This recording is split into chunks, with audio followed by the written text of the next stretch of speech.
Jorge pode ir fazendo a abertura institucional, também o Padre Francisco.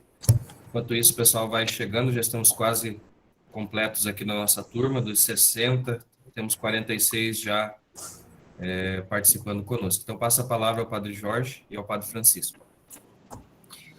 Então, sejam todos bem-vindos neste curso de extensão sobre a Carta aos Gálatas e o documento do estudo 114 da CNBB. É uma alegria tê-los conosco, não é? Esse curso vai se realizar em 4 dias, no mês de setembro, não é?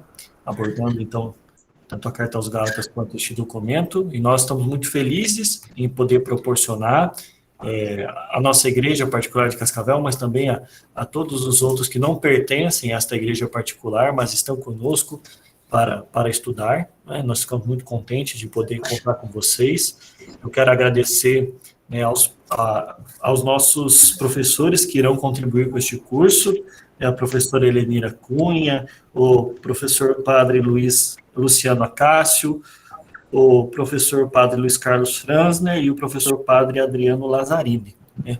Quero agradecer a eles, né, pela disponibilidade em oferecer este curso de extensão do nosso Instituto Arquidiocesano, né, de Filosofia e Teologia, São João Paulo II. Então, mais uma vez, bem-vindos. Passo também a palavra ao Padre Francisco, que é o diretor do Instituto. Então, boa noite a todos, mais uma vez. Acolho com alegria a presença de cada um, os nossos padres, os nossos irmãos e irmãs que trabalham tanto pelas comunidades também, que se encontram para esse momento de formação, os nossos seminaristas, alunos do Instituto. E quero parabenizar o Padre Adriano, o Padre Luiz pela iniciativa, não é? Depois o Padre Luciano e a Lenira, que também compõem o grupo de docentes desse curso de extensão, e recordar uma passagem da vida de Santo Agostinho. Nas Confissões, Agostinho nos ensina que, certa vez, ele escutou um anjo que lhe diz, uma voz que lhe diz, toma e lê. Toma e lê o quê? Toma e lê a Sagrada Escritura. E esse toma e lê tornou-se uma leitura que se fez conversão. Esculpiu em Agostinho esse monumento que é a sua vida, né? E sabemos que Agostinho e Jerônimo são contemporâneos, né? Jerônimo, grande doutor da Escritura. Então, que nós possamos entender esse curso como, de novo, uma voz no nosso ouvido para que o nosso coração escute. Tomamos e leiamos. E como vamos fazer isso? Com a igreja. Por isso que o curso aproxima a Carta aos Gálatas, o documento da Conferência Episcopal. A igreja lê a palavra e, com isso, nos conduz de maneira certeira e reta para aquilo que a palavra deve fazer em nós, não é? Que é nos levar ao encontro profundo com Cristo, o Verbo encarnado. Então, sem mais demora, vamos ouvir os nossos professores, que com certeza têm muito a nos dizer. Um abraço a todos e parabéns pela iniciativa. Muito obrigado, Padre Jorge, Padre Francisco, pelas palavras de acolhida. Lembrando que essas aulas estão sendo gravadas e elas ficarão disponíveis posteriormente no nosso canal no YouTube para que mais pessoas possam ter acesso a este conhecimento. O nosso curso está pautado, então, no texto base do mês da Bíblia, 2021, produzido pela CNBB. Vocês podem encontrar esse material nas livrarias católicas e também no site da CNBB. Vocês podem encomendar, quem quiser ter este material para si. E também nós vamos estudar o documento de estudos da CNBB número 114, e a palavra habitou entre nós. Animação bíblica da pastoral a partir das comunidades eclesiais missionárias. Então, nosso itinerário vai ser 3 noites, 7, 14 e 21. Nós vamos trabalhar o texto base do mês da Bíblia, e no dia 28, então, o Padre Luiz Carlos Franzner vai trabalhar conosco algumas pistas de ação a partir do documento de estudos da CNBB, para esse período também de retomada das nossas comunidades eclesiais missionárias, né? Nesse contexto de pandemia, estávamos todos preparados em 2020 para começar, de repente fechou tudo, e agora nós precisamos retomar, com os cuidados, né, e com a orientação da igreja, os nossos passos. A Bíblia que nós vamos utilizar, que é a versão do nosso texto base, como o Padre Luiz Carlos falou, as referências textuais são da Bíblia da CNBB, né? Vai ter alguma variaçãozinha textual, se vocês têm outra Bíblia, mas não se assuste, né? São diferenças de tradução.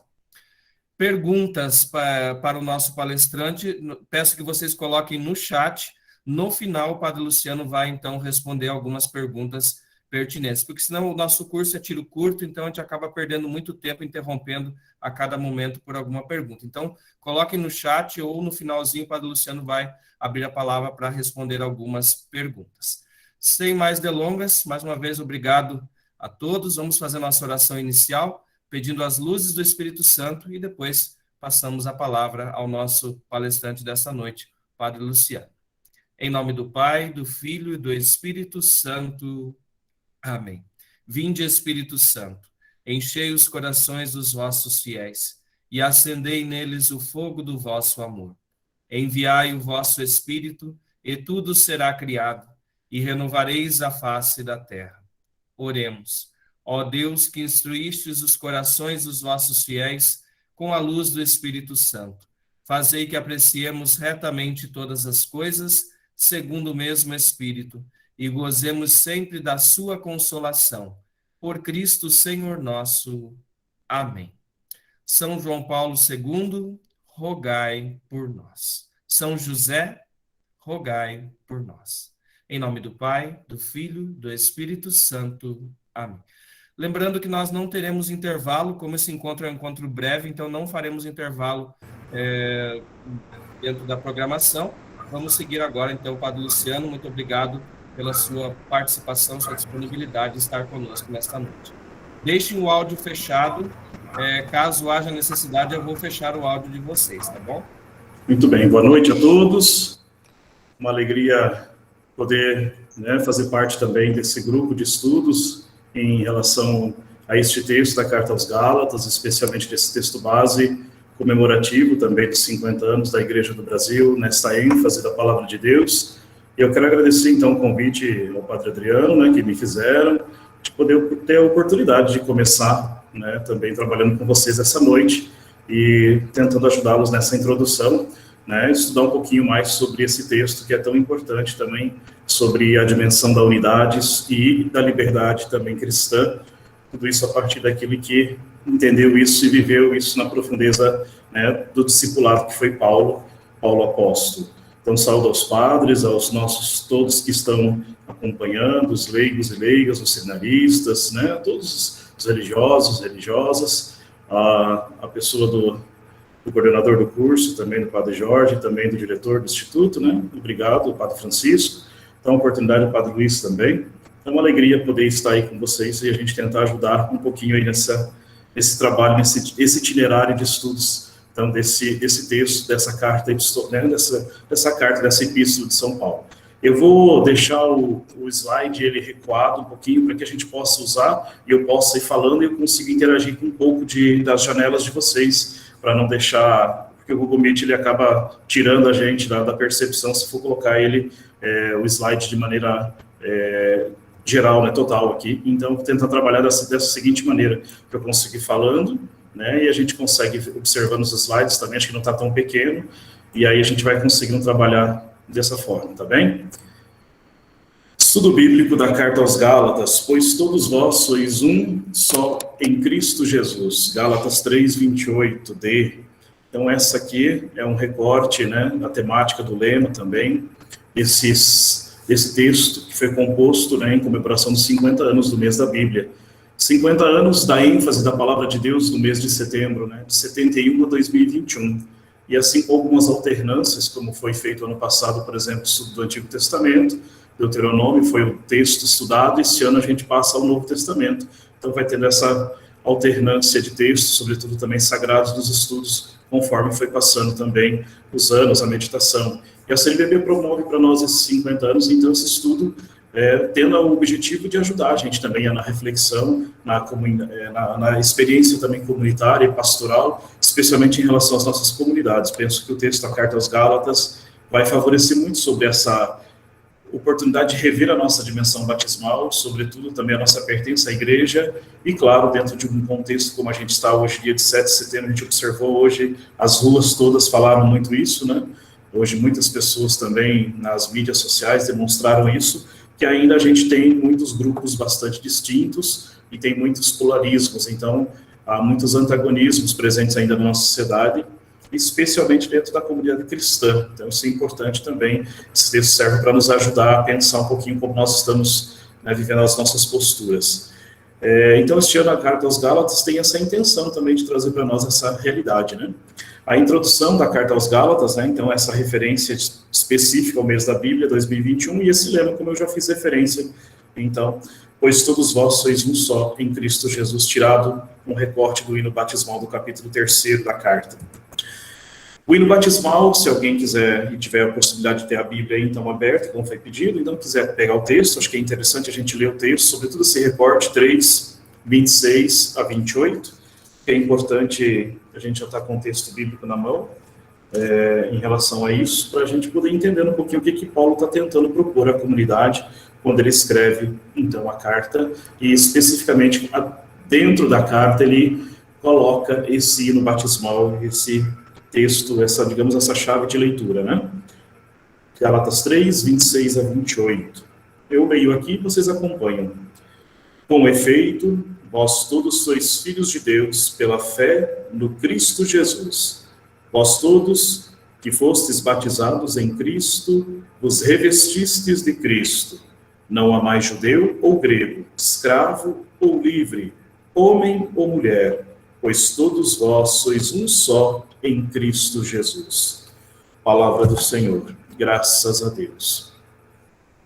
Ali o apóstolo, ele tenta demonstrar, e a intenção dele, né, a partir dessa perspectiva batismal e deste hino, de maneira especial, ele quer mostrar aos Gálatas, aqueles que são os destinatários da carta, especialmente aqueles que estão agora um pouco perdidos na caminhada em relação àquilo que Paulo tinha ensinado, deixado, enquanto fé, porque ele já tinha feito aquelas comunidades ali um tempo, tido a oportunidade de ficar um tempo com elas e evangelizado-as. Então agora chega a ele notícias que essas comunidades estão um pouco perdidas, porque foi anunciado um outro evangelho, veio um grupo de fora, pessoas que, de certo modo, tiraram o pessoal, colocaram dúvidas na mente, no coração das pessoas que lá estão também vivendo a fé. Então, a intenção de Paulo com isso é retomar o princípio fundante. Qual é a relação que nos faz, de fato, cristãos? Então, é o batismo, é esta aliança com Cristo, é esse revestimento da graça de Deus. Então, não são as práticas rituais, como vão ser a proposta dos grupos que vão anunciar outro evangelho, diferente do de Paulo, mas sim a perspectiva batismal que nos leva a sermos filhos de Deus. Então, nessa rica situação, né, que vão ser superadas, então, muitas trincheiras, muitas oposições, muitos problemas que até então estava começando a ficar muito claro, muito forte dentro da comunidade da Galácia, e que está levando as pessoas a se distanciarem umas das outras e, consequentemente, também de Cristo, e vai criando inimizades, vai criando pessoas com distanciamento e até mesmo com divergências. Então, a comunidade, pela maneira que está vivendo agora, já não está mais sendo uma comunidade que evangeliza, mas está sendo uma comunidade, de certo modo, que gera também, pela prática, pela dúvida, pela maneira como está, um distanciamento daquilo que é a fé iniciada por Paulo na vida deles, na caminhada deles. Então, Paulo, quando traz isso, ele lembra de novo aquilo que é fundamental, né? A experiência livre, de igualdade, não há mais judeu ou grego, não tem mais escravo ou livre, homem ou mulher. Ele arremata isso, né, que, portanto, todos vós sois um, até o prefixo ali, reis em grego, só em Cristo Jesus. É a ideia da unidade, dessa unidade naquilo que é a fé recebida, na justificação, naquela proposta que a fé, quando se adere de coração, traz àquele que aderiu realmente essa mudança interior. Todas as discriminações, então, começam a ser abolidas em Cristo. As fronteiras foram abertas. Por quê? Porque todas as discriminações. Porque, na realidade, já não se tem mais aquilo que marca as pessoas enquanto, diríamos aqui, etnia, ou então cargo, ou então cor, pelo contrário. Ou ao grupo específico, mas sim aqui é o que faz todos serem unidos, serem de fato irmãos, é a dimensão da experiência do batismo. Exatamente por causa dessa unidade, um só, porque só existe um evangelho. Paulo vai retomar isso, ele vai dizer, não é outro evangelho. Mesmo que viesse um anjo aqui, ele vai retomar isso na carta aos Gálatas, no capítulo 1, lá no versículo 6 a 9, ele lembra isso de novo, no versículo 2, 7 a 8, ele vai retomar essa realidade, e no 5,14 ele lembra sobre essa questão, que não tem outro evangelho anunciado, não tem outro Cristo, não tem outro conhecimento. Se alguém pregou algo diferente, mesmo que fosse um anjo descido do céu, ele chega a ponto de afirmar isso, eles não deveriam segui-lo, porque o evangelho que foi anunciado é o evangelho que ele, de fato, anunciou à comunidade, não o que trouxeram depois, e que está causando tanta conturbação, tantas situações, né, de distanciamento entre os irmãos da fé, vamos colocar assim. Quem adere à fé, batizando-se conscientemente, procura viver em comunidade viva e compreende que todos são iguais diante de Deus, ou seja, conhece a dimensão da igualdade. Então, quando vamos para a reunião, vamos para celebrar, por exemplo, a Eucaristia, vamos para estar juntos em comunidade, não se tem mais os privilégios, porque você pertence a, talvez, vindo oriundo ali, vamos colocar aqui, de uma realidade gentílica, proveniente talvez até de uma nobreza, pertence de uma família nobre, mais rica, ou então outros que eram talvez pertencentes ao Império Romano, que aderiram à fé também cristã, ou outros que estão no judaísmo e que passaram a ser agora cristãos. Então isso aqui agora não pode mais marcar, se torna periférico. O essencial é a adesão a Cristo. Então, o que nos une justamente é essa capacidade de nos sentirmos todos, de fato, unidos ao Senhor. Passeando com o apóstolo Paulo na compreensão da carta aos Gálatas, é interessante, ali o texto base coloca para nós na introdução, algumas questões, por exemplo, sobre o gênero literário, é importante compreender isso, né? Toda a carta, o gênero epistolar em si, de maneira especial, ele tem algumas características próprias, então na carta aos Gálatas isso a gente consegue também enxergar rapidamente. Por exemplo, o gênero literário da carta aos Gálatas é uma epístola bem estruturada, com muitas características fixas de uma carta. Temos ali um remetente, que é Paulo e os irmãos. Peguemos lá o texto, Gálatas seguintes, ali a gente já vai enxergar isso bem claramente, se você pegar o texto bíblico, né? Paulo, apóstolo, não por iniciativa humana, nem por intermédio de nenhum homem, mas por Jesus Cristo e por Deus Pai, que o ressuscitou dos mortos, e todos os irmãos que estão comigo, às igrejas da Galácia. Então ele já tem aqui uma saudação, uma identidade de ele ser o que escreve, o remetente, e os destinatários são aqueles que recebem a carta, que é a igreja da Galácia, as igrejas da Galácia em si, né? Então tem uma saudação de graça e paz, tem uma saudação litúrgica em si, no caso aqui, né? Ele traz aqui uma perspectiva bem bonita, trazendo a realidade que tudo que ele está fazendo já não é por conta própria. Paulo apóstolo, ao identificar isso, ele já recorda que ele também pertence ao grupo dos apóstolos, então ele já está lembrando que essa realidade não é iniciativa dele, humana, mas é iniciativa de Deus. Então, lembramos lá de Atos dos Apóstolos, dentro da conversão de Paulo, no capítulo 9, e depois, acho que se eu não estou enganado, no capítulo 22 ele retoma isso, no 26 novamente, ele vai vai relembrar as pessoas sobre a questão dele, da pertença também ao grupo dos apóstolos por revelação divina, porque ele recebeu do Senhor, foi no caminho de Damasco, que ele teve aquela experiência que mudou profundamente a sua vida. Antes de perseguidor dos apóstolos, perseguidor da igreja, agora ele passa a ser aquele que anuncia o evangelho, e sobretudo Jesus Nazareno. É um evangelho próprio, depois a gente vai falar um pouquinho desse evangelho paulino também, que ele disse que ele afirma que tem esse evangelho, né? Então isso é importante lembrar. Aqui, a esse remetente, Paulo e todos os irmãos, destinatário à igreja da Galácia, saudação de graça e paz. O corpo da carta, ele é todo narrativo argumentativo, abordando a crise dos Gálatas, diante dos grupos, né, que colocaram, né, as comunidades em tensões e expondo também contra-argumentações do apóstolo, né, que apresenta o verdadeiro evangelho. É uma carta repleta de conflitos. A gente percebe ao mesmo tempo, tem uma ternura, ele mostra isso tudo no capítulo 4, 5, ele vai mostrar toda uma ternura de pai, quase como mãe, que gera aquela comunidade na fé.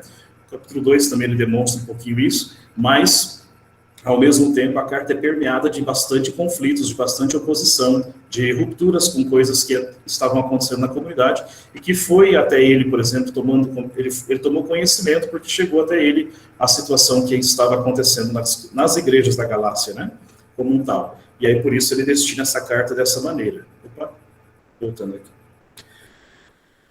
No final, ele desejou paz e misericórdia. Normalmente a carta também tem a despedida, e assim ele faz também.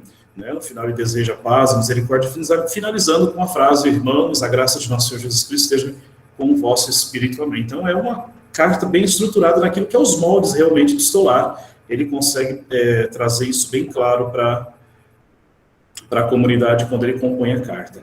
Compreendendo o gênero literário, carta ou leitor da carta aos Gálatas poderá examinar 3 coisas que estão intimamente ligadas. Primeiro, letra A, o autor, o apóstolo Paulo, tinha uma intenção clara ao se dirigir aos cristãos gálatas e aos dissidentes. Era um apelo de conversão ao verdadeiro evangelho. A primeira intenção é essa, que fomenta a unidade e não a divisão. Isso é muito importante lembrar quando a gente começa a ler a carta aos Gálatas. Ele tem uma intenção específica, né? Então, levar as pessoas novamente à unidade, gerar nelas conversão ao verdadeiro evangelho, porque tem problemas ali que estão vários evangelhos sendo também colocados como caminhos de fé. O contexto vital da carta foi exatamente o afastamento que aconteceu por parte de alguns gálatas do verdadeiro evangelho e a adesão ao anúncio feito por missionários cristãos judaizantes. São aqueles que provêm do grupo de Jerusalém, provavelmente vindo lá do junto de Tiago, alguns, até o texto base depois vai trabalhar essa questão. Então são os missionários cristãos judaizantes que têm, de certo modo, uma conversão ao cristianismo, mas, de certo modo, não total. Eles ainda permanecem muito ligados aos esquemas legais do judaísmo antigo que eles observavam, ao sábado, a lei do puro e impuro, e o problema da circuncisão, que vai gerar muitas controvérsias nisso. E Paulo vai mudar essa perspectiva, porque tudo isso é ritual, né? E ele vai colocar numa postura não questionando a dimensão dos mandamentos ou da presença de Deus, da aliança, do código da aliança, mas ele vai questionar em si os rituais, porque as pessoas não precisam primeiro serem judeus, e era o que pregavam os missionários cristãos judaizantes, que eles deveriam, os gentios, primeiro serem judeus, né, buscarem a observação do sábado, a lei do puro e do impuro, e sobretudo a circuncisão, e aí sim, depois era mais o batismo, de fato, que elegia a pessoa como realmente cristã, como filha de Deus. Então a perspectiva já saía um pouquinho daquilo que seria o Cristo e voltava àquilo que era o judaísmo antigo, a ideia da observância. Então, para Paulo isso é muito complicado, e ele vai combater um pouco essa realidade de uma maneira bem firme, na realidade. A verdade do Evangelho ficou bem evidente na carta, na qual houve um chamado, né, à unidade em Cristo Jesus. Lá, a gente já citou esse texto logo no início, 3:28d, que é a ideia da unidade, para que todos sejam em Cristo, é o lema até do nosso estudo bíblico. Autor, interlocutores, época da redação, importante lembrar um pouquinho disso também, quando a gente vai estudar o texto, nessa parte de estrutura, de como está sendo montada a epístola, como está presente ela, o contexto, onde ela foi feita, da onde Paulo escreve, para quem Paulo escreve em si, quem são os Gálatas, a gente fica se perguntando. Essa região da Galácia é bastante ampla, ela é muito grande, tem muitas questões em si, foi escrita para as igrejas que estão mais ao norte, foi escrita para as igrejas que estão mais ao sul da Galácia, tem uma questão aqui, e a gente vai depois focar em si para o norte, mas vamos devagar. Há consenso entre os biblistas de que esta epístola é absolutamente de Paulo, então não foi outro que escreveu, mas sim ele mesmo, ele, de certo modo, participou de tudo aquilo, né? E de todos os irmãos que estavam com ele, né? Que estão comigo.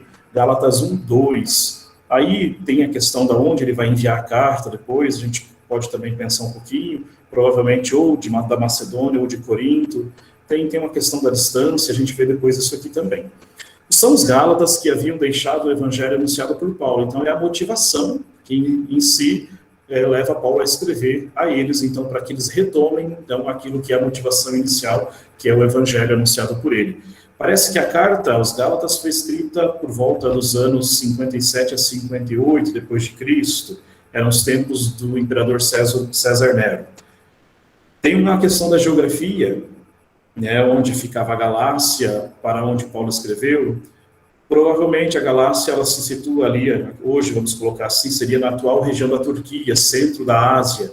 Tem uma hipótese que a gente chama setentrional, que ele trabalha mais a ideia da região, que é a parte mais norte, depois do mapa a gente vê isso, mais região, a ideia setentrional, então a parte norte, tribos celtas, sobretudo as tribos celtas que ali habitavam, que tinham vindo por volta dos anos 200, chamadas do continente europeu, e ali se instalaram na época, né, em vista de questões de pagamento, sobretudo por causa de combates, de embates que se tinha, eles foram ficando e acabaram também se misturando com o pessoal que já estava ali também, e ali se tornou, então, aquela região, sobretudo, uma região habitada pelos povos celtas, das cidades de Pessinute, de Ancira, que seria Ankara hoje, atual, e Távium, né, e são essa parte mais norte.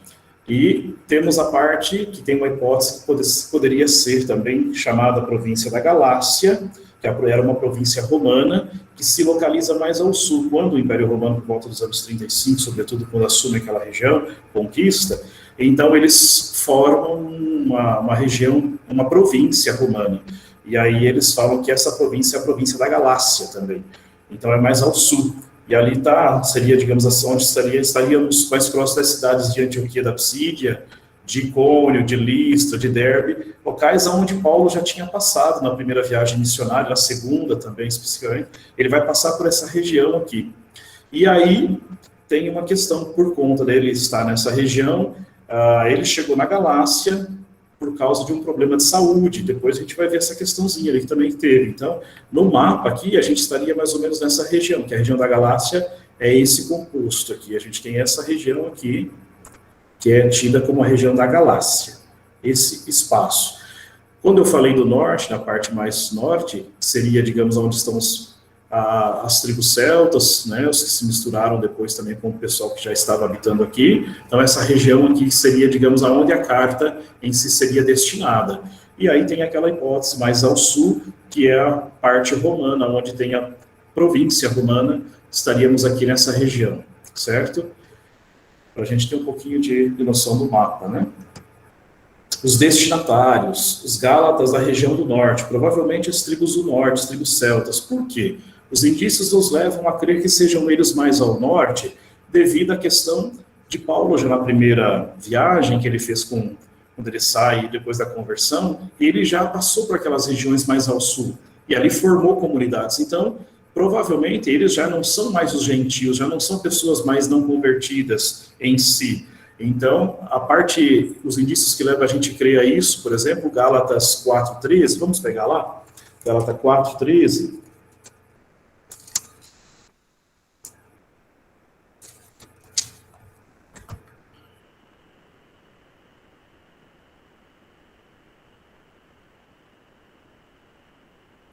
Bem sabeis que foi uma debilidade física que me deu ocasião de vos anunciar o Evangelho a primeira vez. Então, ele lembra isso aos Gálatas, que foi uma situação que ele teve problemas de saúde e que levou ele, por exemplo, se a gente volta aqui no mapa, né, ele estava nessa região por aqui e ele acabou tendo que ir, então, ao norte, mais ao norte, ficado por um tempo com os irmãos. Ele ficou um tempo bem bacana, conviveu bastante com eles e anunciou o Evangelho a ponto de se tornar muito familiar. Ele vai descrever isso depois na carta, ele coloca, né, que foi muito bonito, e por isso ele, de certo modo, ele se sente como que traído por ter acontecido o que aconteceu com a invasão, vamos dizer assim, a chegada dos missionários judaizantes que agora pregam um evangelho diferente e que os gálatas, muitos deles acabam aderindo, então, a essa perspectiva. Então, é complicado para ele, por isso que ele se sente bastante, né, mexido, na realidade, assim, por conta dessa situação também. Então, esses indícios aqui que teve, provavelmente a evangelização foi na Galácia, a Galácia foi por conta dessa situação, ele subiu, né, por causa de uma doença de Paulo, então um percurso alternativo, ele acabou tendo que fazer esse percurso, e acabou acontecendo essa situação de necessidade. Vós que estavam sem Deus, agora acreditaram em Deus, né, Gálatas 4:8-9, ele cita um pouquinho. Então, eles lembram que eles não estavam em Deus, eles não eram, então, batizados, eles não tinham aderido à fé, mas agora estão em Deus. Então, muito provavelmente, isso reforça o argumento de que ele chegou naquela região que ainda ali era, de certo modo, o evangelho estava estranho naquele povo, né, e começou a formar as comunidades. Então, os destinatários da carta seriam aos gentios, aos gálatas, né, que estão ali, aos celtas, especificamente, aquele povo que está ali. Ao sul, né, comunidades no sul, a gente já lembra aquelas cidades próprias que a gente falou da primeira viagem, que já foi citado, as comunidades mistas, de judeus e de gentios, que já estão também no Evangelho. Em Atos 13, a gente observa isso, por exemplo, Paulo passando por eles ali, por aquelas regiões, aquelas cidades, aquela região. Em Atos, Lucas traz isso também em Atos 14, 28, né? Então a gente recorda essa realidade, por isso que reforça ainda mais a tese de que a evangelização, o local onde se fala dos Gálatas, né, quando se fala dos Gálatas, a gente fala justamente daquela região mais norte, onde foi começadas as comunidades que ainda não conheciam o Evangelho.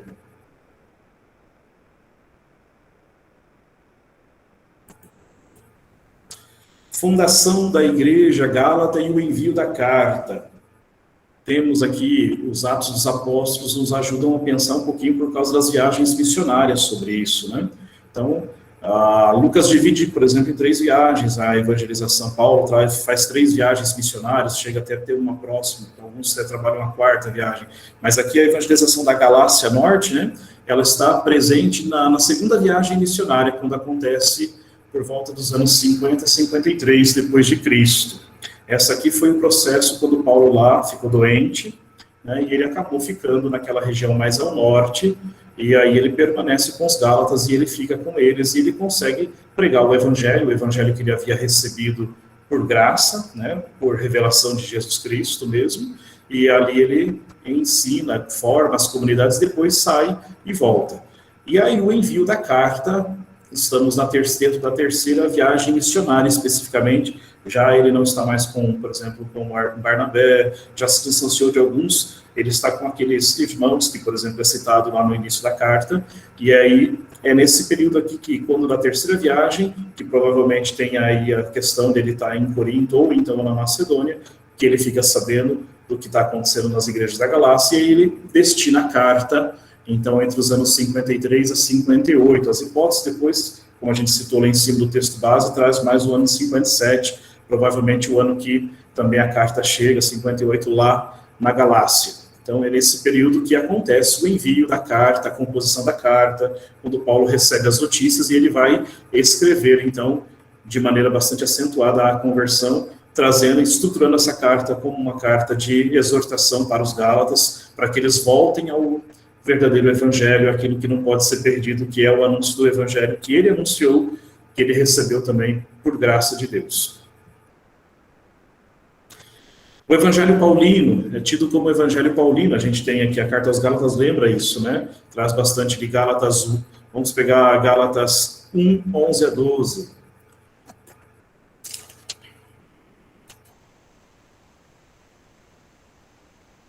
Irmãos, asseguro-vos que o evangelho pregado por mim não é conforme critérios humanos, pois não o recebi nem aprendi de uma instância humana, mas por revelação de Jesus Cristo. Então, Paulo tem um evangelho que é próprio dele, diferentemente dos evangelhos que estão, por exemplo, nos 4 evangelhos, nos 3 sinóticos e o evangelho de São João, que estão nas chamadas biografias de Jesus, né, que a gente tem no Novo Testamento.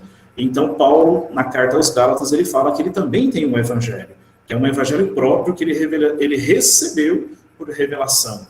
E isso está presente, por exemplo, lá em Atos 9, se a gente quer conferir depois, Atos 22, os textos vão narrando, ele vai retomando como que aconteceu com ele o seu chamado vocacional. Atos 26, eu acho que eu vou pegar até Atos 26 para vocês recordarem, é bem interessante como ele trabalha aqui a questão.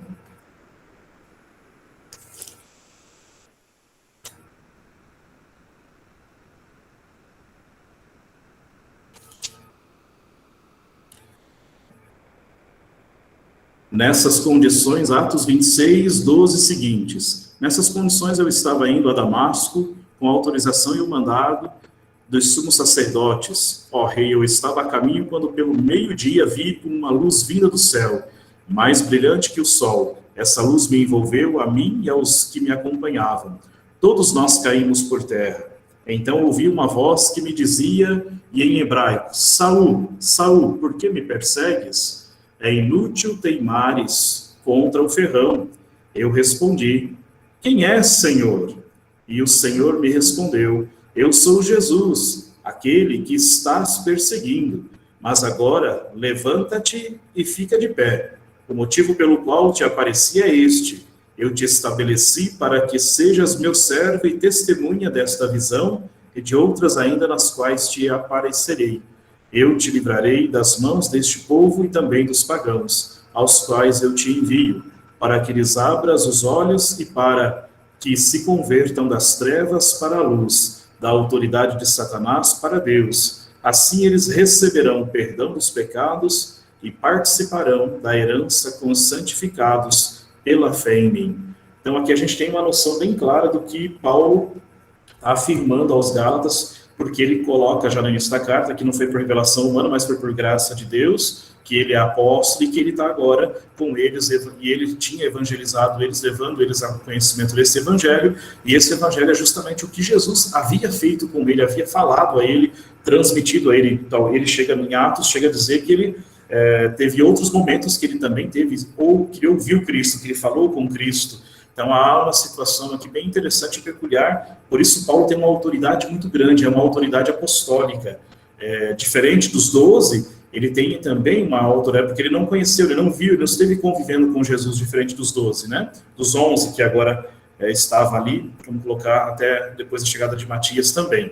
Então, essa a realidade que Paulo anuncia e cobra, por exemplo, dos seus interlocutores, que são os Gálatas, especialmente os dissidentes da comunidade, que estão agora crendo mais no evangelho anunciado pelos missionários judaizantes, provenientes de Jerusalém, do que, de fato, no evangelho que Paulo tinha pregado e formado eles e levado eles à experiência da fé em Cristo. Então, isso para Paulo é bastante controverso, ele se sente como que traído nesse sentido. A carta, de certo modo, dá um pouquinho desse tom, né? Paulo se sente bastante mexido com essa situação. Vamos resumir um pouquinho as informações até então que a gente fez. O histórico da carta é o seguinte: Paulo havia anunciado o evangelho na Galácia, muitos gálatas aderiram à boa nova com alegria e entusiasmo, foi assim que aconteceu, caminhando com os próprios pés, formaram comunidades vivas, porém, num certo momento, apareceram na região cristãos judaizantes, ou missionários judeus cristãos, aqui especificamente, anunciando, segundo Paulo, um evangelho diferente, baseado na lei judaica. Muitos gálatas aderiram à pregação dos missionários judaizantes, e aí começam os problemas, os conflitos, as discordâncias. Paulo recebe notícias da divisão das comunidades, do que está acontecendo, ficou decepcionado e revoltado, e escreveu a carta, então, agora aos Gálatas, e enviou às comunidades. Então, é isso que nós temos até então. Muito bem. Para que a gente entenda um pouquinho esse problema dos nossos, vamos colocar assim, dito como que adversários de Paulo, os inimigos de Paulo em si, vamos colocar assim, é a riqueza do judaísmo e seus conflitos, dos cristãos judaizantes com Paulo e os gentios. Lá em Atos, Paulo deixou muito claro que Deus tinha colocado ele como missão para ele estar de pé e levar outros, sobretudo os gentios, à fé. Então, aos helenistas, aos que estão fora do judaísmo, a todos aqueles que ele encontrasse, de preferência que não estava vinculado ao judaísmo, à fé cristã. Então, Paulo tem isso muito forte, essa questão. Então, ele não está brigando em relação com o judaísmo, ele só está fazendo aquilo que o Senhor tinha pedido. Então, essa é a proposta primeira. E os judeus que se convertem ao cristianismo, a partir da pregação dos apóstolos, por exemplo, então se tornam judeus cristãos ainda. Infelizmente, nesse momento aqui ainda está bastante próxima a questão, é difícil de separar. Então muitos assumiram uma fé cristã, confessaram Cristo, porém não largaram o judaísmo antigo. E são muitos grupos que nós temos dentro do judaísmo, sobretudo pós-exílico. O judaísmo antigo é bastante controverso, é bem complexo.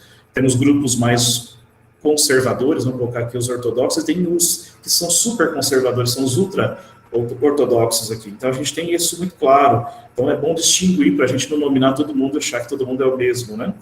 Não se pode jamais confundir os judaizantes com o judaísmo ou com os judeus cristãos. Aí já tem um pouquinho de diferença, porque os judeus cristãos são aqueles que se converteram ao cristianismo. Beleza. Esses aqui ainda não estão tão apegados à lei, eles não são tão legalistas. Agora, os judaizantes, eles já são muito mais ferrenhos, apegados às leis, aquela questão específica do judaísmo antigo. Escuta, Israel, o Senhor é nosso Deus, o Senhor é um, Deuteronômio 6,4. Esse era o chamar, vamos colocar aqui aquilo que define, que resume, né, a confissão de fé do judaísmo como religião monoteísta, e a escolha de um povo especificamente por Deus, né, e que com esse povo faz-se uma aliança. Então, por meio da aliança, que dá um dinamismo muito grande, e o judaísmo é marcado muito fortemente pela lei que está prescrita dentro da Torá, que é os livros bíblicos antigos. Muito bem, isso aqui define o judaísmo, vamos pensar, antigo.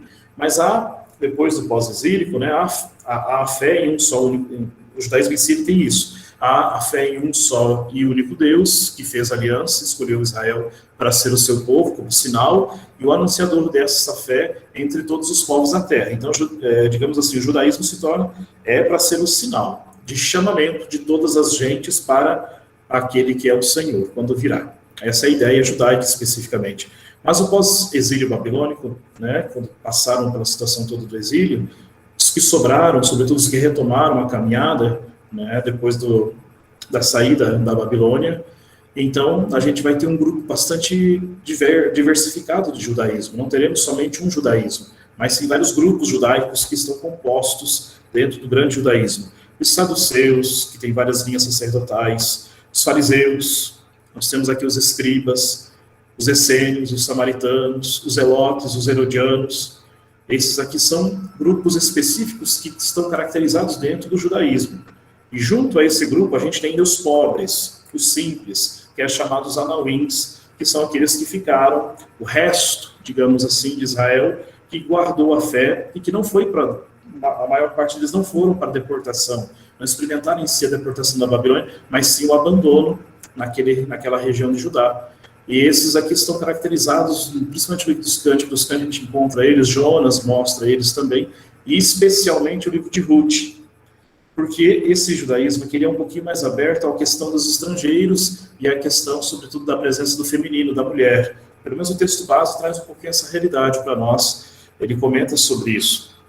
E, consequentemente, esses aqui vão estar depois, essa tendência, né, ele chega a comentar que ela vai vir, né, na linha histórica do judaísmo, aparecerá na teologia, por exemplo, dos pobres, dos humildes, que vinha de Sofonias, que era a profecia de Sofonias, e que estará também compreendida no Evangelho da infância de Lucas, Lucas 1:2, será assumida pelos sinóticos que mostram Jesus firme com as leis do sábado, e do puro e do impuro, questiona essas realidades, muitas delas, né?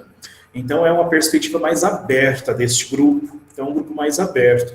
E aí Paulo se aproxima muito dessa leitura, porque também terá essa adesão de Paulo com clareza diante da circuncisão e também do puro e do impuro, que separavam os judaizantes dos gentios cristãos. Sugere-se que, por exemplo, os judeus cristãos tenham vindo dessa linha do judaísmo, ou seja, dos grupos do povo simples, particularmente dos vindos da região da periferia da Galileia. A ideia é mais aqueles dos pobres da Galileia, uma pessoa mais aberta, mas que não está tão ligado, tão apegado àquela lei em si, né, do puro e do impuro, da lei do sábado, não está tão apegado, por exemplo, à circuncisão, então é mais tranquilo para eles.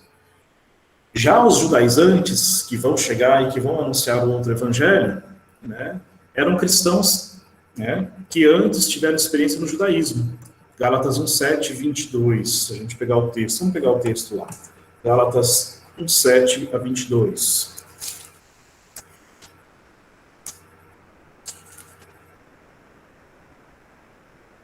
Não que haja outro, mas acontece que algumas pessoas vos estão perturbando e querem corromper o evangelho de Cristo. Pois bem, mesmo que nós ou um anjo vindo do céu vos pregasse um evangelho diferente daquele que vos pregamos, seja excluído. Como já dissemos, e agora repito, se alguém vos pregar um evangelho diferente daquele que recebestes, seja excluído. Tenho eu buscado a aprovação dos homens ou a de Deus? Acaso procuro agradar aos homens? Se ainda quisesse agradar aos homens, não seria servo de Cristo. Irmãos, asseguro-vos que o evangelho pregado por mim não é conforme critérios humanos, pois não o recebi nem aprendi de uma instância humana, mas por revelação de Jesus Cristo. Certamente ouvistes falar como foi outrora a minha conduta no judaísmo. com que excessos eu perseguia e devastava a igreja de Deus, e como progredia no judaísmo mais do que muitos judeus da minha idade, mostrando-me extremamente zeloso das tradições paternas. Quando, porém, aquele que me separou desde o ventre materno e me chamou por sua graça, agradou revelar-me o seu Filho para que eu o anunciasse aos pagãos. Não consultei carne e sangue, nem subi a Jerusalém para ver os que eram apóstolos antes de mim. Pelo contrário, parti para a Arábia e depois voltei ainda a Damasco. Depois de 3 anos mais tarde, fui a Jerusalém para conhecer Cefas e fiquei com ele 15 dias. Não me encontrei com nenhum outro apóstolo a não ser com Tiago, irmão do Senhor. Escrevendo estas coisas, afirmo diante de Deus que não estou mentindo. Depois fui para as regiões da Síria e da Cilícia. Ainda não era pessoalmente conhecido das igrejas da Judéia que estão em Cristo. Apenas tinham ouvido dizer que aquele que antes nos perseguia está agora pregando a fé que antes procurava destruir. Muito bem.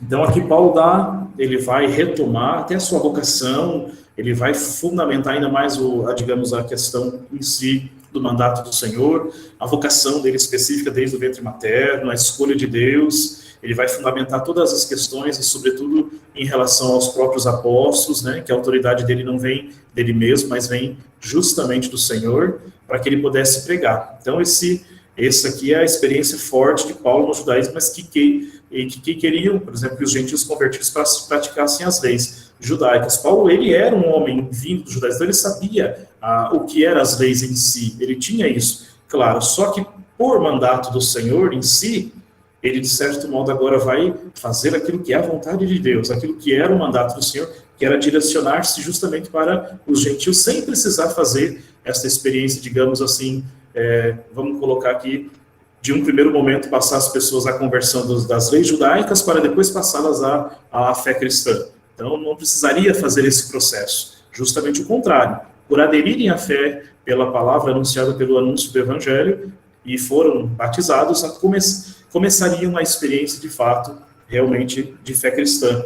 Eram justificados em Cristo, eram salvos em Cristo, eram iniciados como filhos de Deus. Então, essa é a proposta, não que Paulo negue aquilo que é do judaísmo, porque ele conhece muito bem, né, por própria experiência, foi criado dentro do judaísmo e era um bom conhecedor, era fariseu, como ele chega a citar num outro momento, e agora ele destina essa realidade. Então, ele vai fazer essa pregação aos gentios convertidos, para que eles pratiquem as leis, para que eles não precisassem praticar as leis judaicas. Não se pode confundir então, os judaizantes com os judeus cristãos. Pedro, João e os outros apóstolos eram judeus também.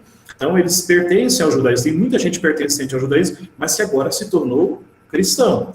E aí tem o grupo dos judaizantes que, de certo modo, não passaram a ser, de fato, cristãos na essência, mas sim permaneceram com as tradições judaicas arraigadas e querem que os gentios também façam o mesmo, passem também com eles a fazer essa experiência. Só que isso gera problemas na comunidade, gera exclusão, até por conta que, vamos pensar na circuncisão. A circuncisão era uma ideia de aliança, né, desde a fé de Abraão, que justificava a aliança de Abraão com Deus, e aqui todos os homens eram, dentro do judaísmo, circuncidados, mas as mulheres nasciam judias, todo mundo era judeu, vamos pensar assim.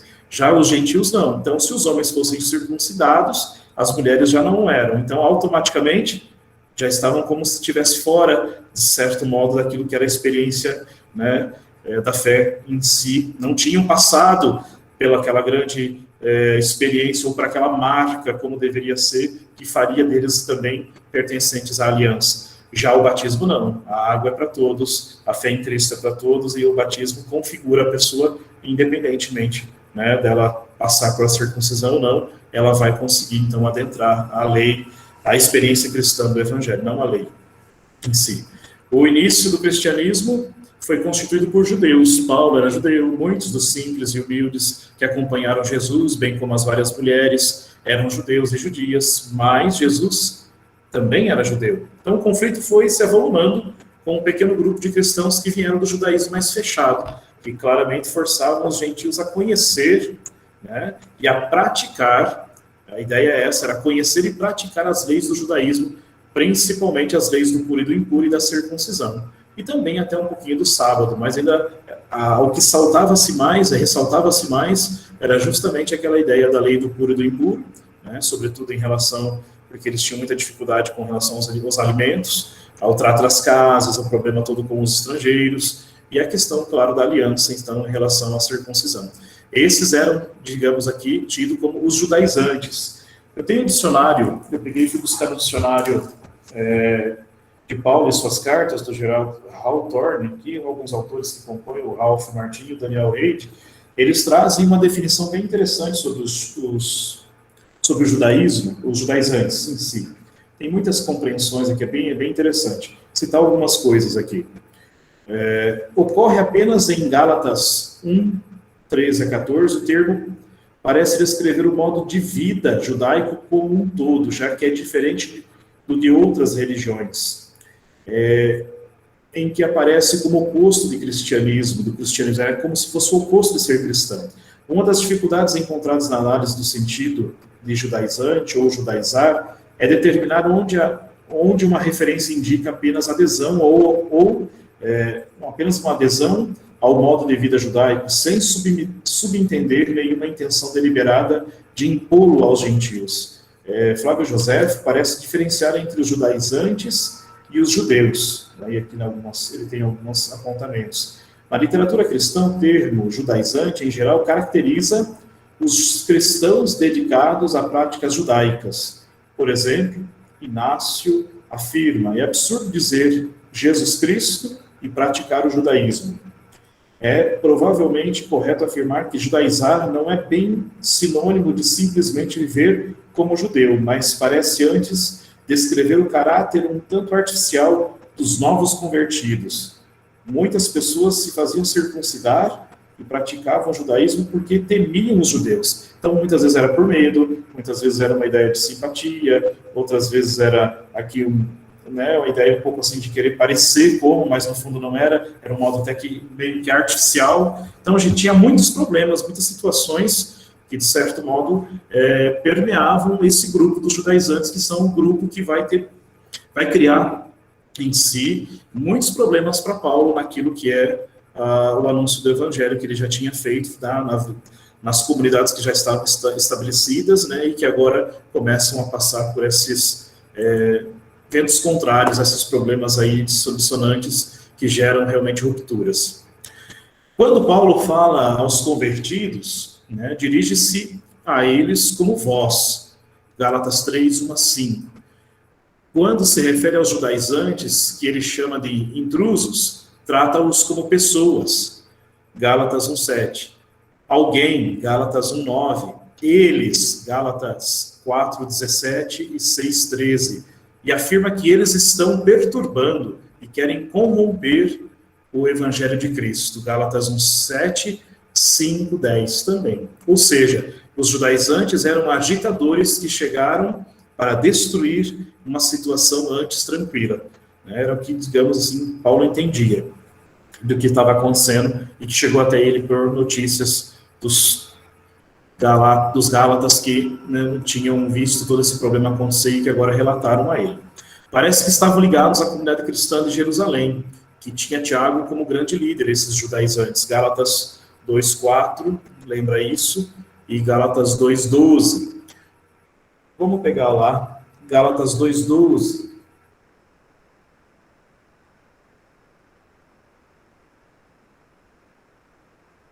Com efeito, antes que chegassem alguns de junto de Tiago, ele tomava refeição com os não-judeus. Mas depois que eles chegaram, Cefas começou a esquivar-se e afastar-se por medo dos da circuncisão. Aqui começa a ter problema, ele chega a citar o problema até com Pedro, com Cefas, que quando ele está sem os judaizantes, sem um grupo dos que vem de Tiago, perto de próximo de Tiago, ele tem um comportamento, quando ele está junto com os gentios, com os gálatas, com os não convertidos, ou os que estarão sendo convertidos, né, por conta da pregação do evangelho, mas vão na mesa, não tem problema do puro e do impuro, tranquilo, a coisa está tudo certa.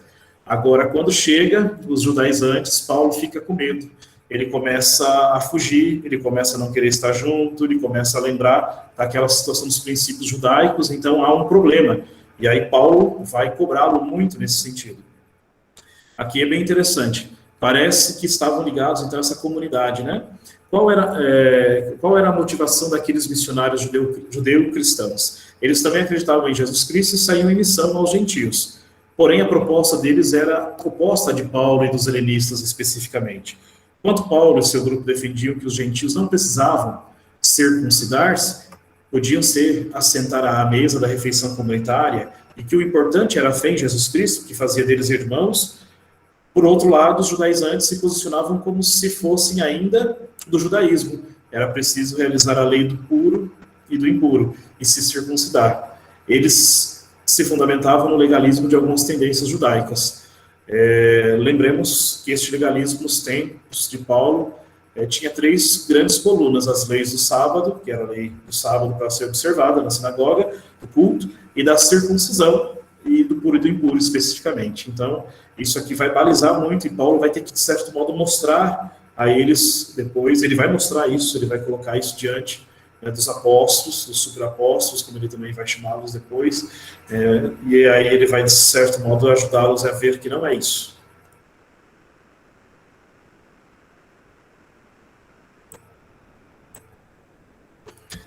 Diferenças.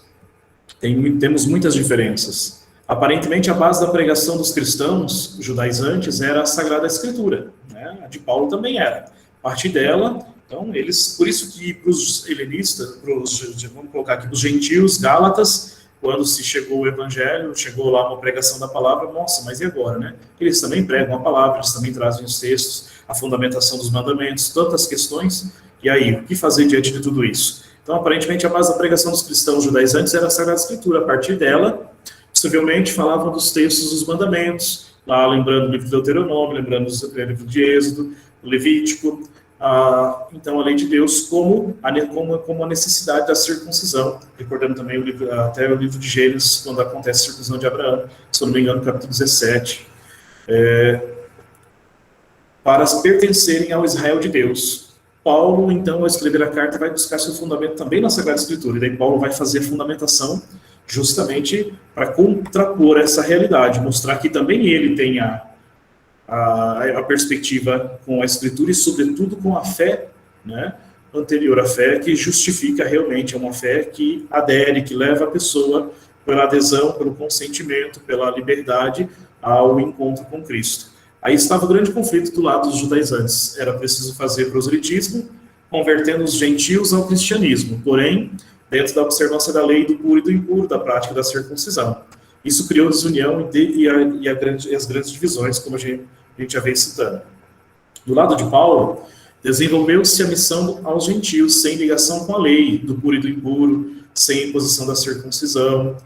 A visão do apóstolo e de seu grupo era bem aberta para as fronteiras. Os gentios deveriam ser evangelizados. Então, a ideia deles de que fossem, de fato, evangelizados com base somente na fé em Jesus Cristo. Afinal, eles eram batizados e aderiram pela fé a Jesus Cristo. Por isso, o apóstolo escreveu a carta da unidade em Cristo, Gálatas 3:28. Então, o hino batismal que ele acrescenta dentro da carta é justamente o grande aceno, a chave de leitura para a igualdade e a liberdade. Não existe mais judeu, não existe mais grego, não existe mais escravo, não existe mais livre, não existe homem e mulher. Existe sim todos em Cristo, unidos, um só. É essa experiência que Paulo vai mostrar e que fundamenta a unidade da comunidade. Lei da circuncisão e a lei do puro e do impuro. A lei da circuncisão é símbolo da aliança com Deus e com seu ritual religioso tão significativo no tempo de Paulo.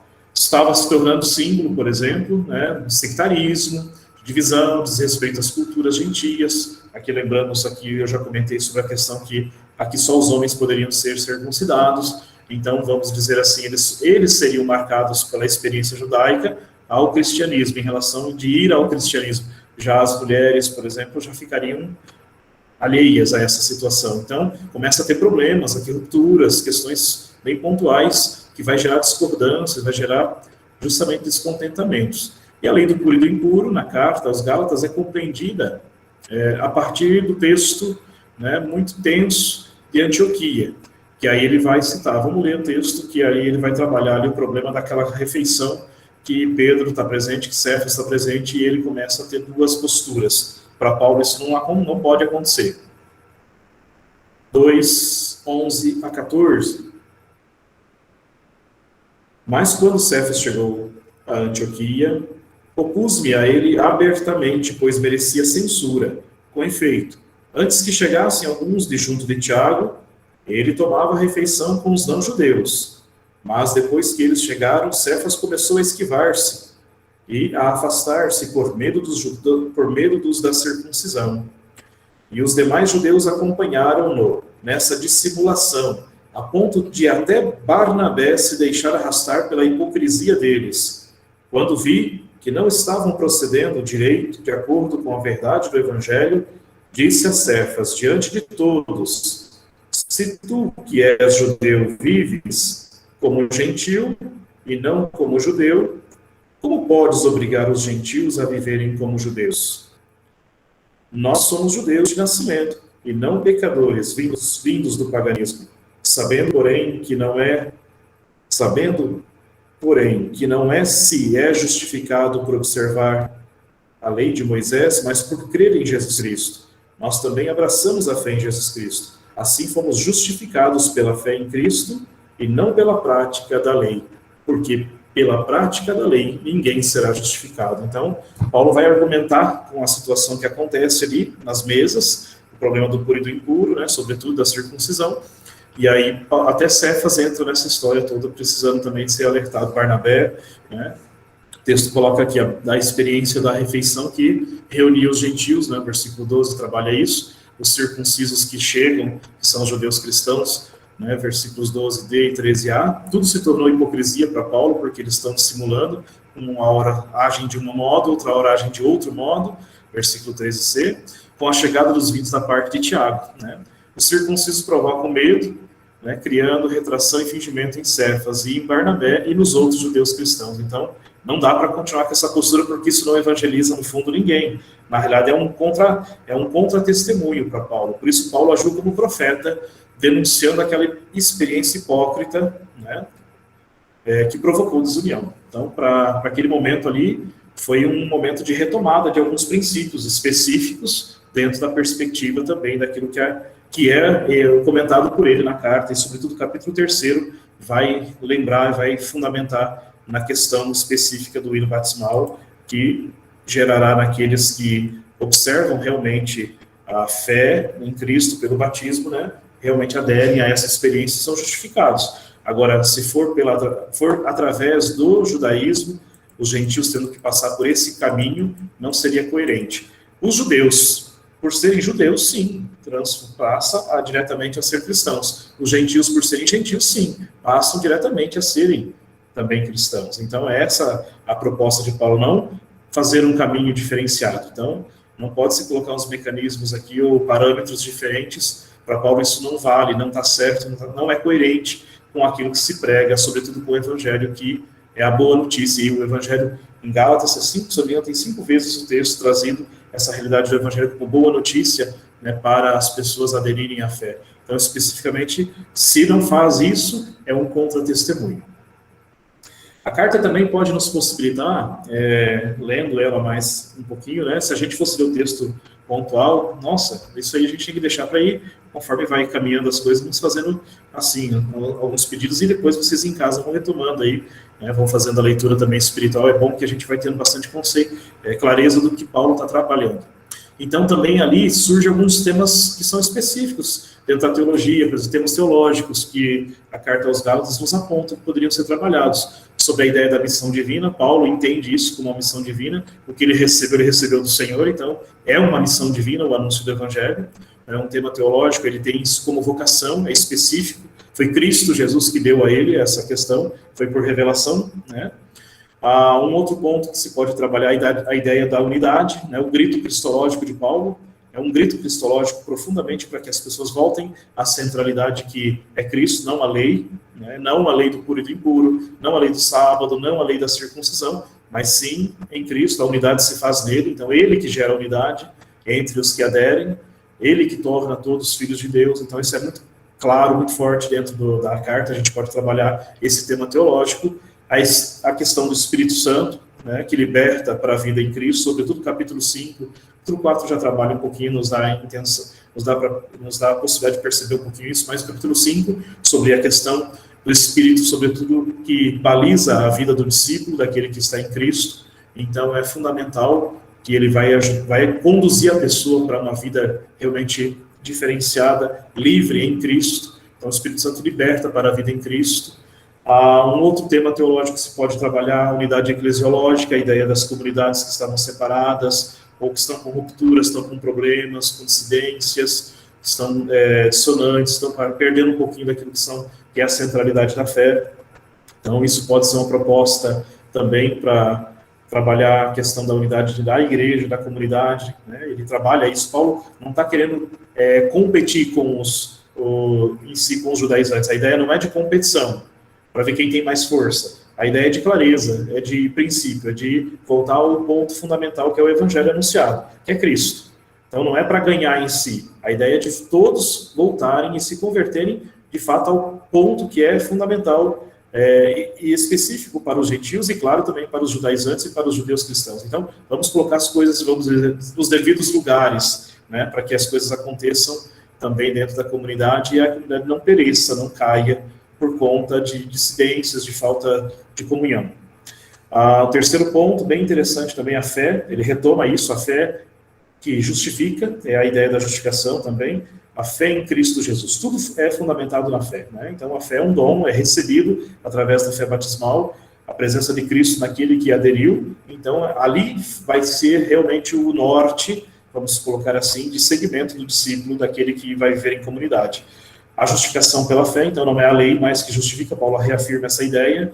Então a justificação é por graça, pela fé, é por adesão a Cristo, não é por uma prática ritual, não é por uma circuncisão, não é por cumprir a lei do puro e do impuro, não é o culto sinagogal do sábado, mas sim é o Cristo em si, no coração do discípulo, que aderiu. Então é temas teológicos bem interessantes aqui. Ele trabalha muito a questão também na carta, a ideia de espírito e carne, né? Quando a gente está em Cristo, a gente vive segundo as obras do Espírito, não mais segundo as obras da carne, e quando a gente está distante de Cristo, a gente começa a ver segundo ao Espírito da carne. Então, essa contraposição que há dentro do ser humano também, se não está iluminado pela presença do Cristo, pela graça batismal, quando ele está destoando um pouquinho da vida do Espírito. Paulo trabalha a ideia também do Evangelho na carta, como boa notícia, como anúncio de conversão. É um tema teológico, o anúncio da Boa Nova, né? Então ele tem um evangelho, é o evangelho recebido de Jesus Cristo. Então ele tem uma autoridade apostólica e tem uma autoridade que provém do próprio Senhor, é graça divina, a missão, volta-se ao tema primeiro. E a ideia das igrejas, né? Ecclesiae, a ideia das igrejas, a presença das igrejas, que são parâmetros, são locais onde se vive a experiência de fé. Então as igrejas, se elas estiverem bem formadas, bem conduzidas, organizadas, evangelizadas, elas tornam-se também evangelizadoras, capazes de ajudar outras pessoas, a comunidade e, sobretudo, quem vive ao entorno delas, a aderirem a Cristo. Então, isso é muito importante retomar. É bacana, quando na Carta aos Gálatas, a gente consegue encontrar isso, oportunidades de rever questões assim sobre a igreja. Isso pode também nos ajudar, e aí também aqui tem aberturas, né, consequências antropológicas e pastorais, né? Então, a partir da Carta aos Gálatas, você pode ler, você pode encontrar algumas questões que podem te ajudar na dimensão, né, da convivência com as pessoas, sobretudo na dimensão antropológica da boa convivência, do relacionamento nas comunidades e, claro, na perspectiva pastoral. Ele trabalha aqui a ideia da abertura de fronteiras, né? Então, não dá para ficar fechado, porque a ideia do puro e do impuro, do sectarismo ali, está muito marcado pela circuncisão, né, pela ideia judaica. Não, nós não vamos ficar fechados, nós vamos aos outros que não são cristãos, né, que não estão no judaísmo, mas que estão fora, que são os estrangeiros, aqui a ideia dos gentios, os que não têm fé, ou têm fé em outros deuses, ou estão, né, confessando outras propostas religiosas. Então, o cristianismo ele tem essa proposta de romper aquela ideia dos sectarismos, né, de ficar fechado em si mesmo, mas, sobretudo, da evangelização, abertura de fronteiras. Há uma ideia também do igualitarismo, todas são iguais em Jesus Cristo. Ninguém é maior, ninguém é menor, ninguém é mais, ninguém é menos. Somos todos iguais em Cristo. Exercemos funções diferentes, a ideia do serviço. A disposição dos serviços pode ser diferentes, porém, a ideia em si é da igualdade fundamentada lá no hino batismal 3, 26 a 28, né? Pois todos vós sois um só, então não tem mais o que nos distancia. Né? A ideia da liberdade, especificamente, né? Carta aos Gálatas 3, 28, lembra isso? 5, 1 e 13 também, 5, 1 e 13 também lembra essa perspectiva da liberdade, e essa liberdade é justificada pela graça do Cristo, crucificado e ressuscitado. Então é por ele, é nele que você encontra o fundamento dessa liberdade. E a ideia do capítulo 6, a carta vai fechando também, daquele que permanece em Cristo, daquele que vive a liberdade em Cristo, daquele que está no Espírito do Cristo, não no Espírito da carne, é uma nova criatura, então é um novo membro. Ele aprendeu e entendeu o Evangelho, a boa nova que foi anunciada. Então é essa perspectiva, Gálatas 6,15, nova criatura, a pessoa se torna. Interessante pegar ali, vamos pegar Gálatas 6,15, para a gente ir um pouquinho à frente.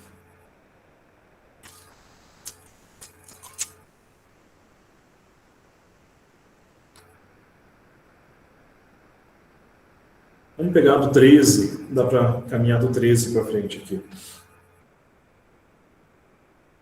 Por isso, protegei-vos com a armadura de Deus, a fim de que possais resistir no dia mau, e assim, empregando todos os meios, continuais firmes. Ficai, pois, de prontidão, tendo a verdade como cinturão, a justiça como couraça, e os pés calçados com zelo em anunciar a boa nova da paz.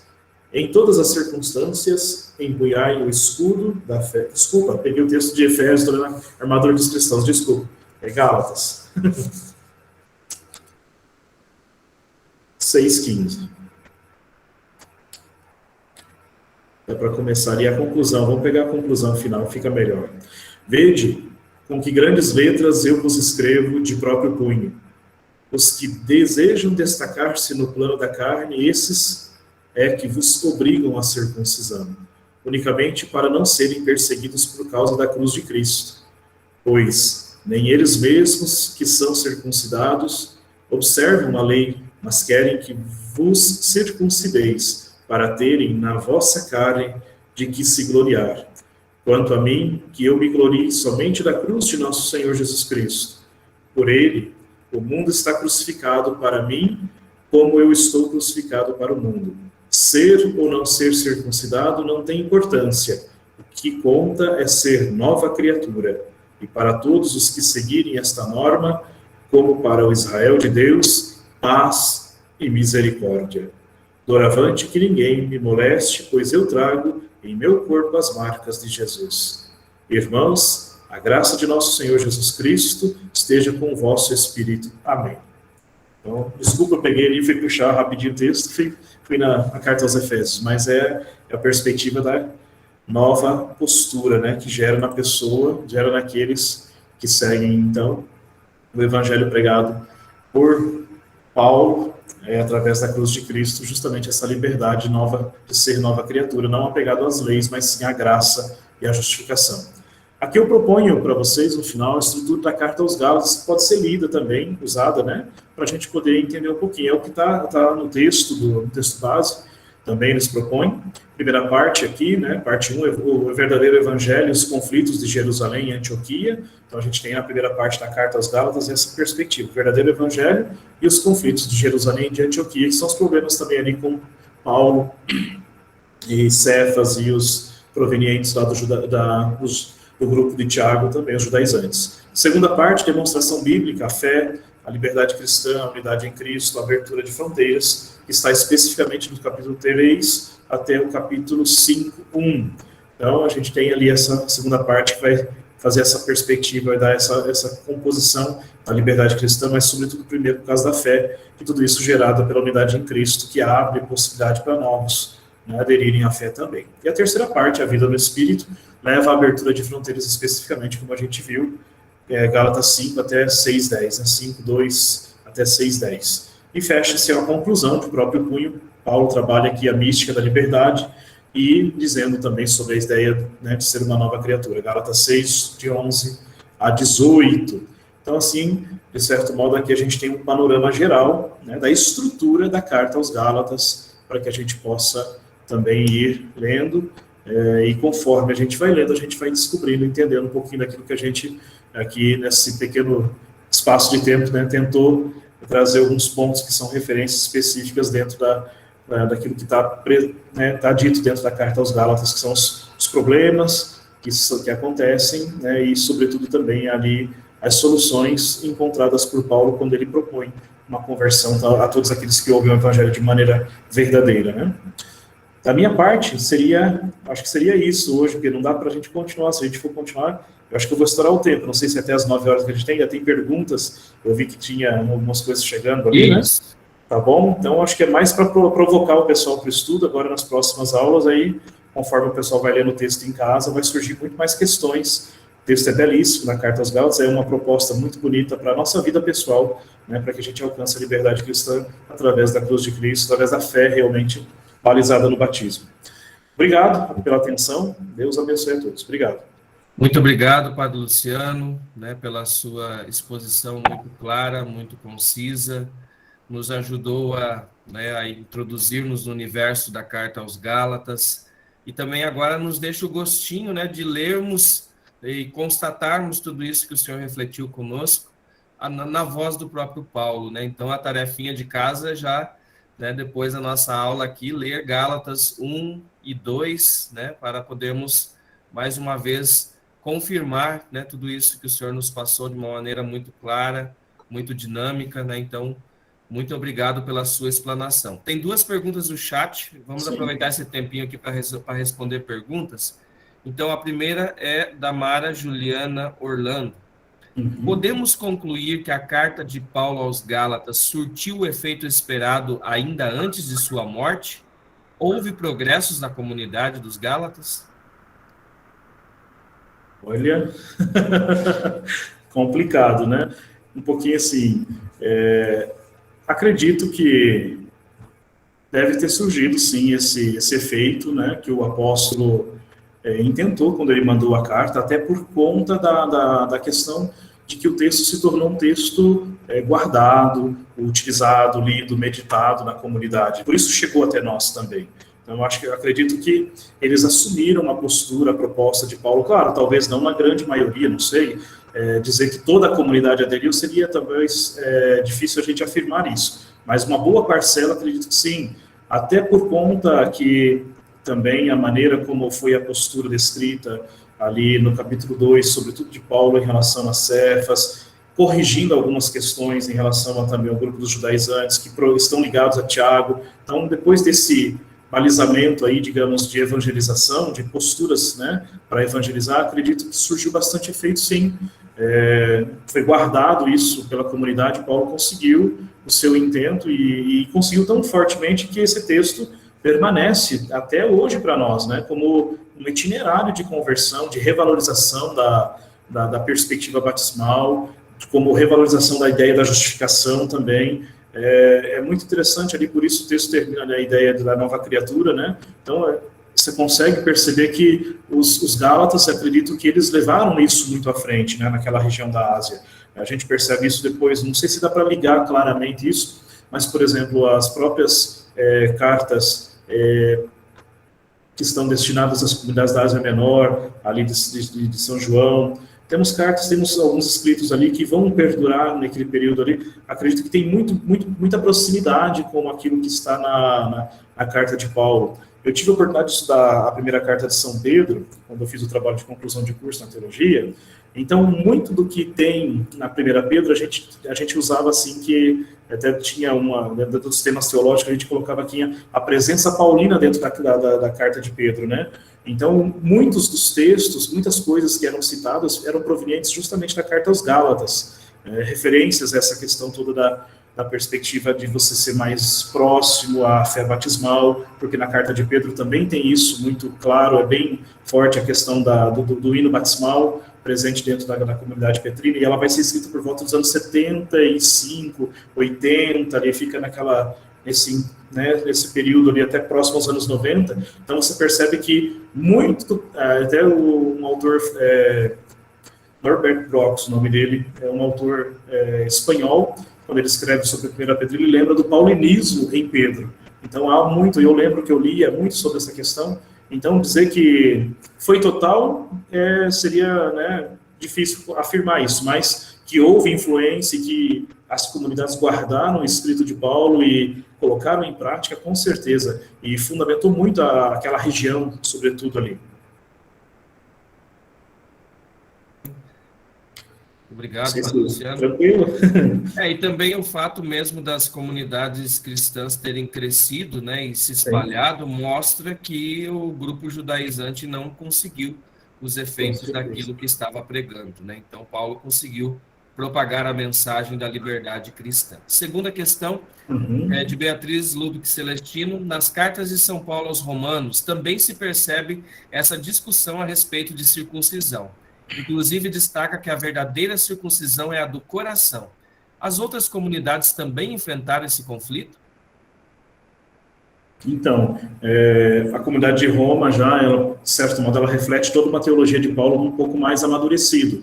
Na Carta dos Gálatas, isso está bastante presente, bem forte, mas na Carta aos Romanos parece que ele consegue, de uma maneira, uma linguagem um pouquinho mais elaborada, né, mais madura, que a Carta aos Gálatas, ela é dos anos 55, 56 ali, até 58, eles dizem que foi enviada, né, foi composta e enviada. A Carta aos Romanos já é um pouquinho posterior a isso, já é uns 3, 4 anos posterior. Então, ela já tem uma teologia um pouco mais amadurecida do apóstolo, né, em si, depois das viagens em si que ele tinha feito. Então, a justificação, ela é colocada também novamente, vem à baila esse tema, né, da justificação em Cristo, né, que é pela fé, que é justamente a adesão do coração a Cristo, né, nessa perspectiva. Então, para o apóstolo isso é fundamental. A teologia dele, ela é vinculada a isso. Não tem como, para Paulo não se tem diferença, não se tem outro modo de aderir à fé em Cristo, a vida em Cristo, se não for realmente pela fé. Então, somos justificados pela graça de Deus. É dom, é graça. Né? Então, não tem outro viés, não tem outro modo. Não é cumprimento de normas, né? Não é cumprimento de preceitos, como, por exemplo, está no judaísmo antigo, né? ou nos judaizantes, nesses grupos ali sectários, mas para Paulo especificamente é a adesão a Cristo, né? E ele vai colocar que isso justamente, ele vai colocar que é o parâmetro, a justificação em Cristo se faz na adesão do discípulo, daquele que coloca, né, dá consentimento de coração a Deus naquela proposta de quando assume, por exemplo, o batismo, assume a fé cristã e vive ela depois, né, na dimensão missionária. E a lei de Cristo é o amor, né? Então, o amor completo, encarnado, vivido na comunidade, sob a guia do Espírito Santo. Mais alguma pergunta? Próxima pergunta do Christian. Padre, podemos dizer que os judaizantes eram seguidores do evangelho defendido por Pedro, o qual entendia que para ser cristão não bastava receber o batismo em Cristo, mas deveria ser circuncidado? Olha, eu diria assim que nem tanto por Pedro, mas talvez mais por Tiago, o irmão do Senhor. Estava mais ligado a essa perspectiva de Jerusalém, né, daqueles que estavam mais apegados à lei, né, antiga do judaísmo, especificamente. Então, Pedro, ele já tinha conseguido sair um pouco desse campo, não totalmente, ainda ele também estava preso, tanto é que ele é exortado à mudança ali por Paulo, né, o texto, se não me engano, no versículo 2:12, ali trabalha essa ideia, o 2:14 também. Então, mas especificamente não está tanto a Pedro, mas está mais vinculado a Tiago, tá? Então, mas não vinculado a Pedro, mas mais vinculado justamente à ideia do irmão do Senhor, do Tiago, que está em Jerusalém, que é também uma referência, né, como apóstolo, né? Ótimo. Pergunta do padre Luiz Carlos Franzner. Poderia falar um pouco sobre o que significa a palavra evangelho, já que Paulo fala que os judaizantes estavam adulterando o verdadeiro evangelho? O que Paulo entendia por evangelho? Muito bem. Nossa, pergunta boa, hein? Obrigado, Padre Luiz. Para Paulo, eu volto aqui àquilo que ele mesmo fala, quando ele lembra isso em vamos colocar aqui, quando Lucas coloca, digamos, na boca de Paulo, né, aquilo que ele entendia como evangelho. O evangelho é a ideia daquele encontro com Cristo, daquela revelação, da experiência que ele teve com Cristo. E ele mesmo depois vai dizer que Cristo tinha dito a ele muitas coisas, tinha dado a ele muitas, de certo modo, inspirações, apontamentos. Então, o evangelho para Paulo aqui é justamente a adesão a Cristo ressuscitado, porque ele recebe por revelação. E é essa revelação que faz com que ele também seja capaz, tenha força, né, para poder propagar, levar aos outros, ser, digamos, esse grande apóstolo dos gentios, né, esse grande missionário. Então, o evangelho para Paulo aqui é muito caro, porque está ligado à ideia do Cristo, mas não só o Cristo glorioso, mas também o Cristo crucificado. Tanto que na carta aos Gálatas ele lembra muito isso. No capítulo 6 ele vai dizer, nova criatura só se torna a partir da cruz, né? Não é por causa da circuncisão. E aí a adulteração que ele lembra, que os judaizantes estão fazendo, é justamente pregar, de certo modo, um evangelho sem cruz. A prática só do apego à lei. Então não é mais, não tem cruz, tem o quê? O apego à lei, é a ideia da circuncisão, é só dos ritos. Então não é a cruz que salvou, não é a cruz que justificou, não foi a cruz que libertou, mas é a prática justamente do cumprimento da lei do impuro, do puro e do impuro, a lei do sábado, a lei da circuncisão. Então isso é adulterar o evangelho, porque anula-se aquilo que é fundamental para Paulo, que é a cruz. A cruz foi aonde Cristo nos libertou de maneira definitiva e justificou pelo seu sangue. Entende? Então, para ele é essa justaposição, que precisa ser, né, devolvida, né, para a comunidade dos Gálatas, que eles tinham, de certo modo, também perdido como pano de fundo por causa da pregação de um evangelho distoante, né? Sim, ótimo, padre. O padre Francisco faz uma exposição aqui e pergunta: na carta aos Gálatas, Paulo contradiz o capítulo 9 de Atos dos Apóstolos. Paulo alude ao período na Arábia antes de começar a missão. Nos Atos, temos a impressão de que, convertido, já começou a missão evangelizadora. Esse tempo de Paulo na Arábia é extremamente significativo para a nossa pedagogia de vida cristã. Paulo precisou aprender o cristianismo na experiência de convivência com os cristãos, ou seja, a experiência precede a ciência. Qual a atualidade disso para nós hoje? Nossa, acho que isso é um tema catequético, interessante, de iniciação à vida cristã profundo, né? No nosso caso, a gente está sempre, normalmente, levando as pessoas ao estudo da fé, e muitas vezes a gente não leva as pessoas à experiência da fé, né? Então, eu acredito que seja isso fundamental para nós, como foi para Paulo. Ele teve com Ananias, o texto fala bastante sobre isso, ele foi enxergando, né? O texto vai dizendo que ele vai conseguindo também, depois do batismo, enxergando as coisas da vida, a perspectiva cristã, ele tem que recuperar a confiança dos irmãos, que as pessoas tinham desconfiança dele, né? Então, toda uma vivência de tornar, né, digamos, aquilo que ele agora recebe de Cristo como algo dele, de fato, de vida, para depois ir à evangelização. E ele mesmo vai depois passar por 15 anos, até depois se encontrar, né, com os apóstolos, para depois confirmar, de fato, se aquilo que ele tinha feito não tinha sido em vão, né, não tinha corrido em vão, não tinha gastado tempo, não tinha perdido tempo, porque no fundo, também gera essa dúvida, né? Mas é a experiência que digamos assim, que fundamenta a vida do discípulo. Eu acredito que para nossas comunidades, para a catequese hoje, para nós, comunidades eclesiais missionárias, a gente que está agora propondo isso no mês da Bíblia, e aí é uma ideia da Igreja do Brasil, justamente nas comunidades, né, fomentar a experiência com Cristo nas famílias. Eu acredito que isso seria de grau importantíssimo, se a gente conseguisse gerar essa ideia, né, eu não direi nem ideia, mas essa experiência, essa possibilidade das pessoas também experimentarem Cristo dentro daquele grupo dos irmãos. Porque é interessante, a carta começa, né, sendo escrita com os irmãos também para os Gálatas, né? Então a ideia é muito comunitária, sempre muito forte essa ideia para Paulo, porque ele aprendeu isso na experiência que ele teve também. É fundamental para nós, acredito que isso vai levar a gente a redescobrir a fé, a viver de fato o evangelho, até para a gente superar muitos antagonismos, muitos probleminhas que a gente encontra dentro das comunidades, ou da nossa própria vida em si, alguns legalismos, algumas questões que a gente também tem. A gente de vez em quando cobra dos outros muitas coisas, muitas posturas, a gente falta um pouquinho de abertura de fronteiras verdadeiramente para o evangelho, né? Para que o evangelho chegue de fato aos corações. A gente prefere, certo momento, às vezes, colocar uma norma, bloquear, ou dizer, não, ainda não está pronto, né? Só vai estar pronto quando eu disser que está pronto, né? E de vez em quando não é assim as coisas, não funcionam desse modo. Então, a perspectiva paulina, né, especialmente essa caminhada que ele fez com a comunidade lá em Damasco, é para nós, de fato, um bom caminho de revisão de evangelização. mais uma pergunta e um comentário final aqui. Do Dietri, dois temas centrais na carta aos Gálatas são a criação e a lei. A lei veio corrigir a queda e o pecado, mas não obteve o resultado esperado. Assim sendo, apenas em Cristo se cumpre plenamente a lei e a nova criação.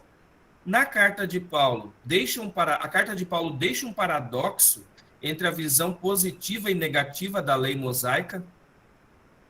Puxa vida. Deixa eu ver se eu entendi a pergunta. Pode repetir um pouquinho para mim? Só para me pegar o início ali, que acho que o início eu não consegui entender. Dois temas centrais na carta aos Gálatas são a criação e a lei. Uhum. A lei veio corrigir a queda e o pecado, mas não obteve o resultado esperado. Assim sendo, apenas em Cristo se cumpre plenamente a lei e a nova criação. A carta de Paulo deixa um paradoxo entre a visão positiva e a negativa da lei mosaica? Eu diria que não seria uma visão negativa, uma visão positiva por conta justamente do ato de Cristo na cruz, porque pela postura de Cristo na cruz, que ele foi obediente até a morte de cruz, foi de maneira consciente, fazendo a vontade do Pai, e naquela experiência de entrega total, ele cumpriu toda a lei.